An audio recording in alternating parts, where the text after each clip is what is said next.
Ushbu loyiha Biznes rivojlantirish bank hamkorligida Xo'jaobod, Andijon viloyati Xo'jaobod tumani 3ko'cha MFYda 1203 sonli konturda amalga oshirilmoqda.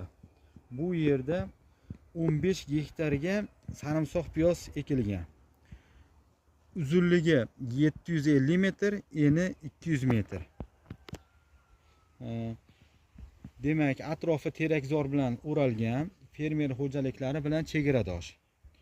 Bu yerda ekinlar zamonaviy usullar bilan parvarishlanmoqda. Hozirda ekinlar unib chiqqan.